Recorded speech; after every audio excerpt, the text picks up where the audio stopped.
आज काफ़ी दिन बाद मुलाकात होने की जो अहम वजह मैं आपसे पहले शेयर कर दूं, क्योंकि मुझे बिल्कुल मुनासिब नहीं लगता व्यूज़ चाहे जितने भी हों कि मैं अपने इस प्लेटफॉर्म पे, छोटे से प्लेटफॉर्म पे क्राइम के जो लोग हैं, क्रिमिनल्स जो हैं, वो उनको प्रमोट करूं। या मुझे ये मुनासिब नहीं लगा कि मैं बताऊं कि वो फलां बदमाश कैसे बना, वो बदमाशी उसने कहाँ से शुरू की, कहाँ ख़त्म की। हीरो बना के पेश करना जो है वो मुझे मुनासिब नहीं लगा। आज स्टोरी थी जिसमें मैंने कहा कि आपसे ज़रूर डिस्कस करनी चाहिए। डक्की भाई से मुतालिक जो केस था, बड़ा अहम केस है। काफ़ी अरसे से डक्की भाई जो है वो ज़ेर हिरासत है। एफआईए का जो साइबर क्राइम एजेंसी है, एफआईए से तो खैर वो अलग हो गए हुए हैं। उन्होंने इनको उठाया था और उसके बाद काफ़ी चीज़ें सामने आई। जुए की ऐप को जो है प्रमोट करने के मामलात आए। फिर जब उनके बैंक अकाउंट्स की पड़ताल की गई तो उसमें से भी करोड़ों रुपए, फिर बिटकॉइन, करेंसीज, बेशुमार चीज़ें सामने आई। इसमें इन्वेस्टिगेट करने वाला जो करैक्टर्स हैं वो आहिस्ता आहिस्ता गायब हो रहे थे। कहाँ गायब हो रहे थे, ये मैं आज आपसे शेयर करूंगा, कुछ मालूमात जो मेरे तक पहुंची हैं। एडिशनल डायरेक्टर सरफराज चौधरी साहब, मेरा ख्याल है जो भी मीडिया या सोशल मीडिया के ऊपर इस केस को फॉलो कर रहा है उसने यकीनन वो इनको जानता होगा, क्योंकि सरफराज चौधरी साहब जो है वो इसको देख रहे थे और चैनल्स के अंदर इंटरव्यूज़ भी देना, मुख्तलिफ चैनल्स को बुला के इंटरव्यूज़ देना, ये भी चीज़ें वो करते रहे। डक्की भाई के अलावा उन्होंने ही ये इंकशाफ किया था कि और भी कुछ यूट्यूबर्स और टिकटॉकर्स ऐसे हैं जिनके गिर्द घेरा तंग किया जा रहा है, और उसमें से कुछ को नोटिस भी जारी किए गए थे।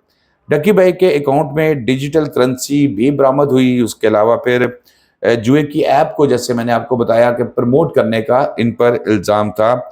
जो दीगर यूट्यूबर्स के ऊपर भी यही इल्ज़ाम है जिस पर उनको नोटिस जारी किए गए थे। और उसके बाद अचानक कहानी में ट्विस्ट आता है, और जो एडिशनल डायरेक्टर सरफराज चौधरी साहब हैं, ये मुबैना तौर पर लापता हो जाते हैं, हिरासत में ले लिए जाते हैं। ये भी मैं आपसे आगे चल के इस पे डिस्कस करूंगा। फिर कुछ असिस्टेंट डायरेक्टर्स हैं, उनके नाम भी बीच में आए, उन्हें भी शामिल तफ्तीश किया गया, क्योंकि ये एक नया कट्टा खुल गया जो डक्की भाई से शुरू हुआ। डक्की भाई का केस अपनी जगह पे स्टैंड करता है, लेकिन कुछ चीज़ें जो सामने आई वो ये हुई कि इनसे रब्ता किया गया डक्की भाई के वकील से, और उन्हें ये कहा गया कि आप मुबैना तौर पर कि जी 1.5 करोड़ रुपया दें, अगर वरना तो डक्की भाई बड़ी मुश्किल में है और मज़ीद मुश्किल में फंसता जाएगा और मज़ीद मामलात ख़राब होंगे। तो वकील के ज़रिए उनकी फैमिली के साथ जब रब्ता किया गया तो उनकी फैमिली ने 1.5 करोड़ रुपये जो है वो एक फ्रंट मैन जिसका ताल्लुक फैसलाबाद से बताया जा रहा है, उसके ज़रिए वो रकम उन्होंने 1.5 करोड़ की अदा कर दी। लेकिन जो कमिटमेंट की गई थी 1.5 करोड़ के एवज, जो वादा किया गया था, वो वफा नहीं हुआ। तो बात जाहिर है, जिनका 1.5 करोड़ लगा था और बंदा भी इनका बाहर नहीं आया तो शोर तो मचना ही था। अब यहाँ पर रिलीफ दिलवाने का उनको कहा गया था, लेकिन जैसे मैंने आपको बताया कि कोई रिलीफ नहीं मिला। और यहाँ पर एक और चीज़ जी, नेशनल साइबर क्राइम एजेंसी, क्योंकि ये उससे ताल्लुक़ रखने वाले जो अफसरान थे वो इसकी इंक्वायरी कर रहे थे, ये मामला वो ये सारा देख रहे थे। और ये क्योंकि मैंने आपको बताया कि साइबर क्राइम एजेंसी जो है वो, उन्होंने इसको सेल अलग कर दिया। वह एफआईए के साथ ये पहले चलते थे लेकिन अलग हो गए, और अब बेसिकली इसका साइबर क्राइम एजेंसी जो है, नेशनल साइबर क्राइम एजेंसी जो है, अब ये बनाई क्यों गई थी और वो कर क्या रहे थे? बनाई इसलिए गई थी कि जो मेरे आपके व्हाट्सएप के ऊपर मैसेजेस आते हैं और वो जो सबा कॉल करती है कितने पैसे दे दो, फिर उसके बाद आपका कुरियर आ गया है, आप अपना एड्रेस वेरीफाई करें, आपके पास ओपीटी आ रहा है।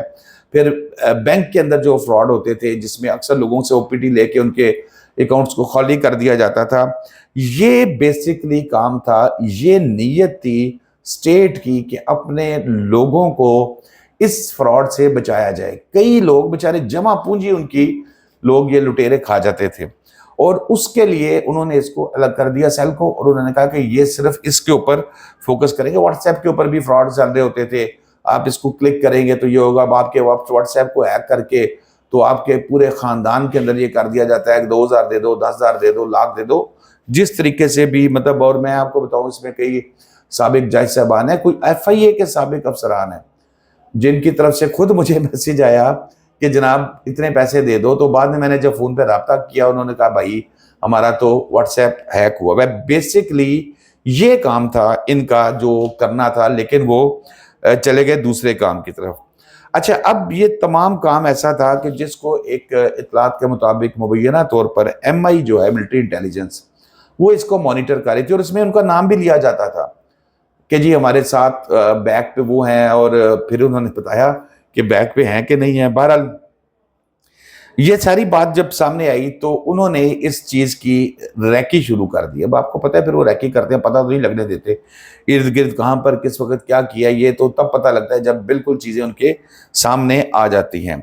और अभी भी मेरी इतलात के मुताबिक उनके पास बहुत सी चीज़ें क्लियर हो गई हैं, लोगों ने मान भी लिया है, और खामोशी से उन्होंने अपनी जब तहकीकात शुरू की तो पर्दे हटते गए और चीज़ें सामने आती गई।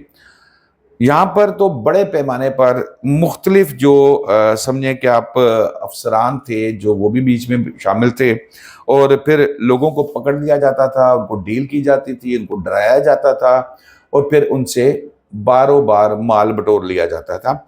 और ये इसमें कोई ऐसा केस नहीं था जिस मकसद के लिए नेशनल साइबर क्राइम एजेंसी को बनाया गया था, जो मैंने आपको इससे पहले बताया। फिर एक डिप्टी डायरेक्टर इस्लामाबाद से भी पता लगा था कि वो हिरासत में लिए गए। फिर एक इंस्पेक्टर थे जो बेसिकली कॉल सेंटर्स का काम करते थे, यानी कि ड्यूटी। आपको पता है कॉल सेंटर्स भी बहुत से ऐसे होते हैं जो लीगल चल रहे हैं, और बहुत से ऐसे हैं जो इलीगल चल रहे हैं। तो जो इलीगल चल रहे हैं उनको मॉनिटर करना काम था, लेकिन वहाँ पर भी उन्होंने कोई रास्ता बना लिया हुआ था। मेरी इतलात के मुताबिक अभी तक 5 अफराद जो है वो मुबैना तौर पर हिरासत में हैं, जिनसे तहकीकात जारी है, और मुझे ये भी पता लगा है कि उनमें से कुछ ने अपने सब कुछ उगल दिया है, बता दिया है, और कई लोगों के नाम भी दिए हैं। फैसलाबाद, मुल्तान, रावलपिंडी, इस्लामाबाद में भी ये तमाम चीज़ें की जा रही थी। अब दूसरी तरफ जो FIA के मौजूदा, देखें हर जगह पे अच्छे बुरे लोग होते हैं, FIA में भी बड़े बड़े ईमानदार और बड़े बड़े अच्छे अफसरान है। मैं अब नाम लूंगा तो ऐसा लगेगा कि मैं किसी दोस्त को प्रमोट कर रहा हूँ, नहीं ऐसी बात नहीं है। कई ऐसे नाम हैं, बड़े नाम हैं, जिनकी ज़िंदगी इसमें गुजर गई है और बड़ी ईमानदारी से वो ये काम कर रहे हैं। अच्छा, अब परेशानी उनके लिए भी है कि यार ये कहीं यहाँ तक आते आते हमें भी वजाहत का मौका ना मिले, तो मुख्तलिफ तरफ ज़रा ये बता रहे हैं कि उन्होंने ख़तो किताबत शुरू कर दिया आला हलकों में कि भाई इस चीज़ से रोका जाए। लेकिन मेरा ख्याल है कि जो लोगों ने ज़िंदगी अपनी ईमानदारी से गुजारी है और उनका लाइफस्टाइल भी उससे मैच करता है सैलरी से, तो उनको कभी भी नहीं छेड़ा जाएगा। शादाब, आज को इजाज़त दीजिए। अल्लाह हाफिज़।